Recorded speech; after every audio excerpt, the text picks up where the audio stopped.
Ce journal vous est offert par Revital Family, savon liquide pour main de la société Congo Store.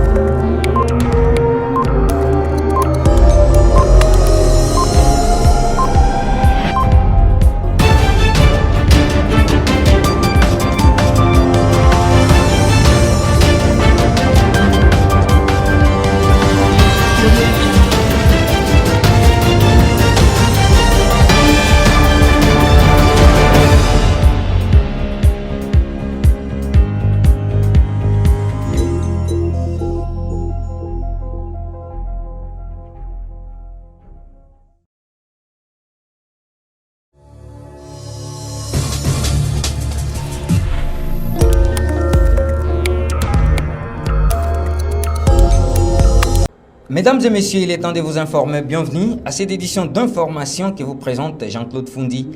La mise en onde assurée par Pompon Biokobana.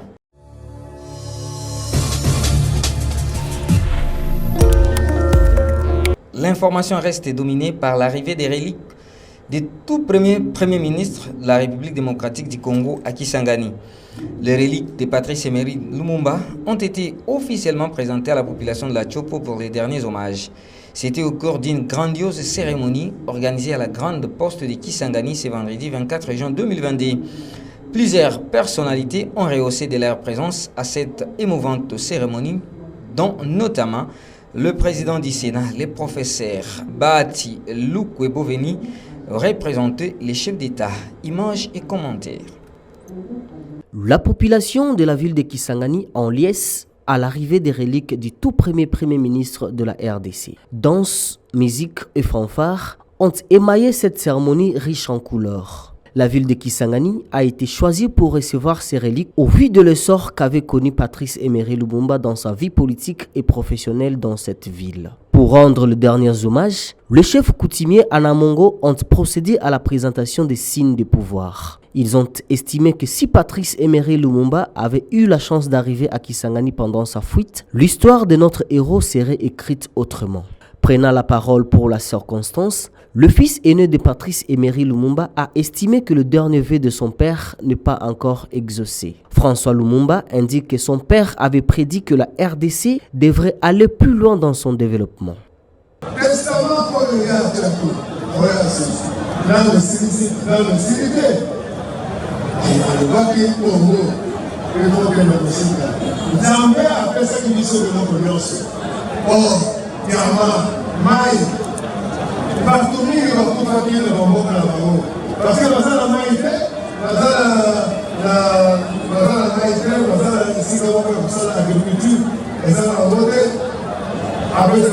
Venu représenter le chef de l'État à cette cérémonie, le président du Sénat a souligné que ces jours mémorables du rapatriement des reliques de Lumumba entrent solennellement dans l'histoire de la RDC. Modeste Bahati Lukwebo estime que Patrice Emery Lumumba et ses compagnons auront à jamais marqué l'histoire politique congolaise par leur combat héroïque.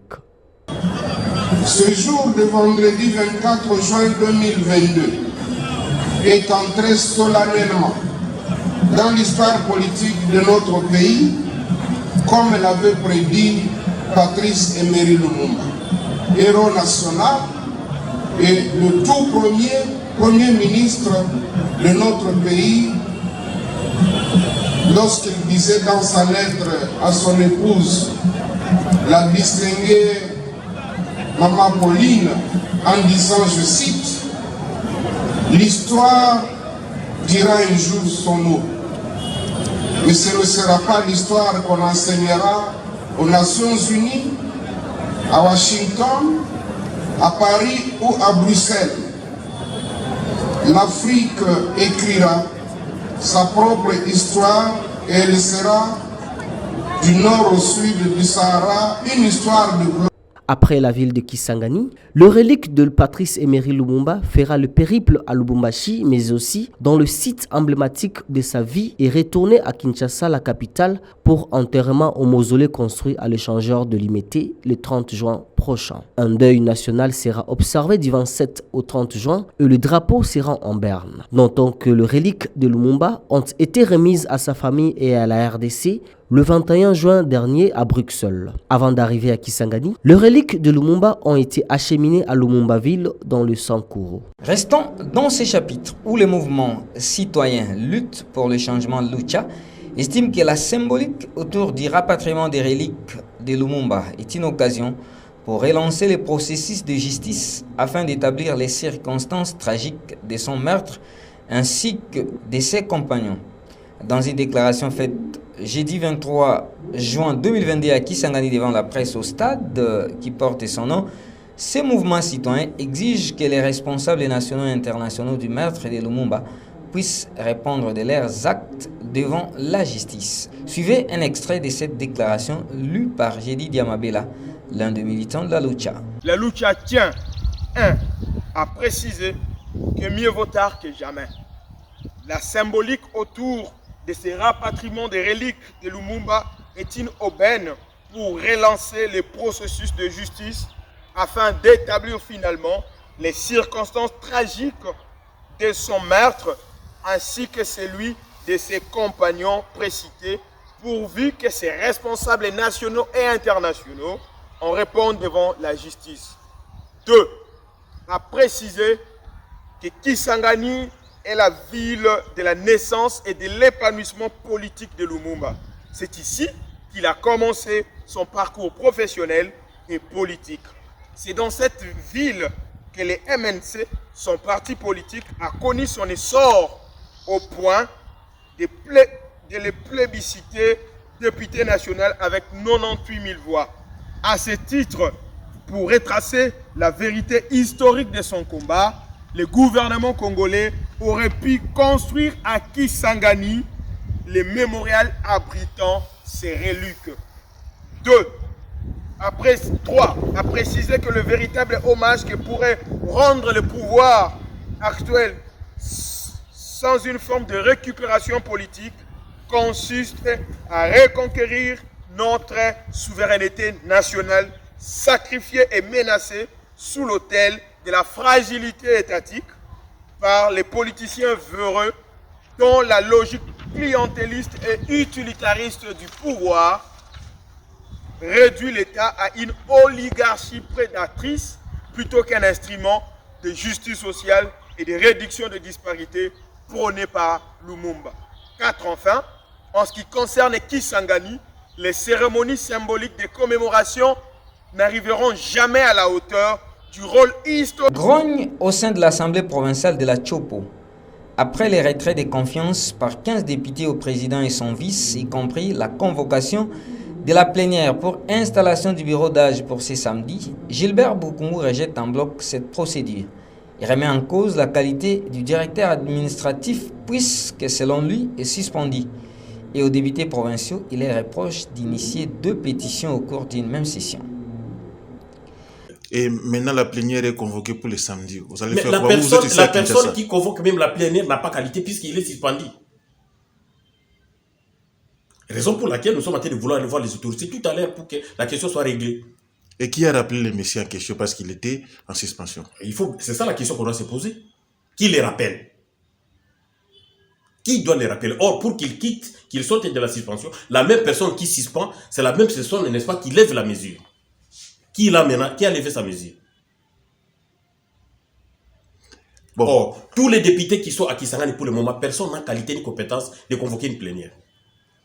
Président, peut-être un petit mot de la fin aux Tchopolais et aux Tchopolaises, parce que là, il y a... Non, les Tchopolais comprennent que non, pour le moment, il y a une crise à l'Assemblée provinciale.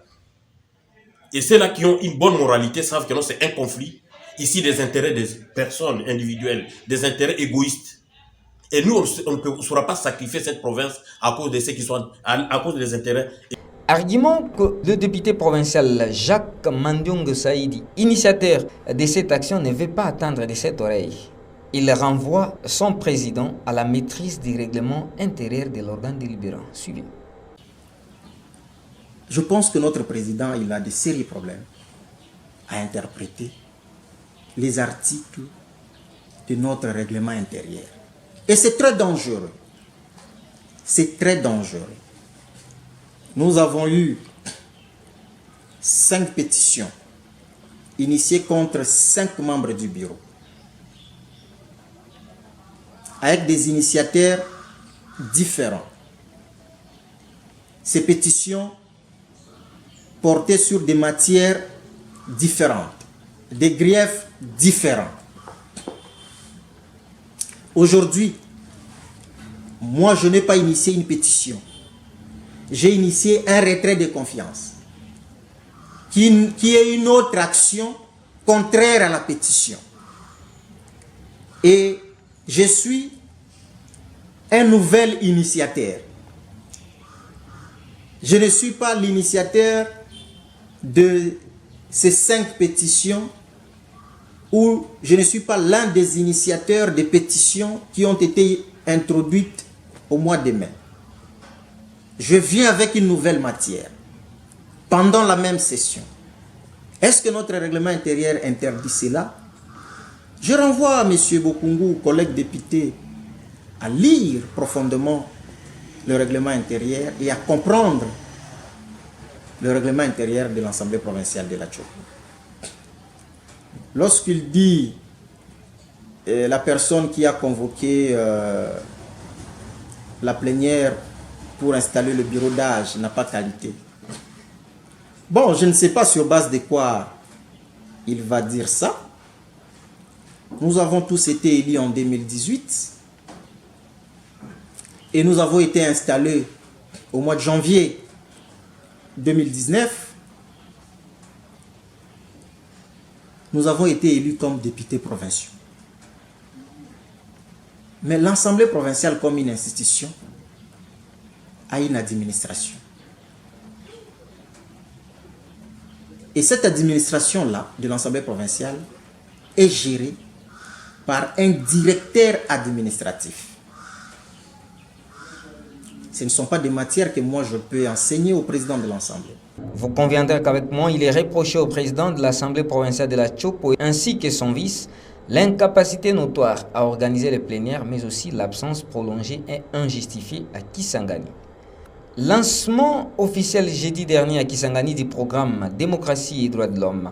Financé par la Suède pour 4 ans, ce programme sera exécuté par un consortium de 15 organisations non gouvernementales réparties dans 8 provinces de la RDC. Images et commentaires. Financé par l'Agence suédoise de développement et coopération internationale, le programme Démocratie et droits de l'homme vient d'être lancé ce jeudi 23 juin à Kisangani par l'ambassade de Suède en République démocratique du Congo. Un programme qui vise à renforcer la capacité de la société civile locale à promouvoir la gouvernance démocratique électorale et les droits de l'homme. Il sera également question du renforcement du rôle de la société civile auprès des communautés locales dans la promotion de la gouvernance démocratique électorale, les droits de l'homme et en particulier les droits de la femme et autres groupes marginalisés, mais aussi l'aspect lié à l'accès aux soins de santé de qualité des populations vulnérables et gouvernance des mutuelles de santé. Pour Jean Bonner Pandé, conseiller à la gouvernance au sein de l'ambassade de Suède en RDC, le royaume de la Suède voudrait transférer à la République démocratique du Congo, à travers sa constitution, les valeurs démocratiques et les droits de l'homme auxquels elle a bâti la vie de son peuple. Il aimait lever de voir la population congolaise de vivre en dignité et en droits fondamentaux. Jean Bonner Pandé attend voir un dialogue ouvert entre gouvernants et gouvernés. En fait, c'est un projet, programme pilote de 4 ans, unique à son genre, parce que c'est la première fois que nous contractons directement avec les ONG. Pour nous, c'est une échantillon mondial, parce que nous fonctionnons dans plusieurs pays d'Afrique et d'Amérique, ainsi que l'Asie. Mais la RDC a été choisie pour démarrer ce processus. Ce que nous attendons d'eux, c'est celui d'avoir un dialogue gouvernant-gouverné basé sur des valeurs pour que les principes fondamentaux des droits communs, sociaux, économiques et politiques soient vraiment, comme dit la démocratie, à portée de ses citoyens. Pour sa part, Jonas Tiombela, coordinateur du comité de pilotage de ces programmes, reste conscient de la lourde responsabilité ainsi que les défis à relever. Nous estimons qu'il y a des défis à relever, il y a du travail à faire, c'est une responsabilité. Voilà pourquoi nous disons que nous devons être responsables dans tout ce que nous allons faire avec les comptes sociaux et le programme démocratie et droits de l'homme. Pour le moment, le marathon venait d'être lancé, on n'a pas encore gagné. Il faut gagner. C'est pourquoi je vous dis qu'il faut prendre tout cela avec beaucoup de prudence et d'intelligence pour qu'on arrive à bout. Le programme Démocratie et droits de l'homme concentrera ses activités sur le renforcement de la capacité des membres des secrétariats techniques et des organisations de la société civile locale, les membres du consortium en matière de la gouvernance démocratique, électorale, observation, droits de l'homme, protection des droits des femmes, y compris la lutte contre la violence sexuelle et sexiste, les droits socio-économiques, la lutte contre la corruption et l'accès aux soins de santé de qualité en RDC. 15 organisations de la société civile sont concernées pour ces programmes à travers les provinces du Congo central, Kwilu, Kasai oriental, Kasai central, Mai-Ndombe, Chopo, Équateur et Kinshasa. Mesdames et messieurs, c'est par ici que s'achève complètement cette édition d'information. Merci à vous de l'avoir suivi. Au nom de toute l'équipe rédactionnelle, je vous dis merci et vous fixe rendez-vous très prochainement.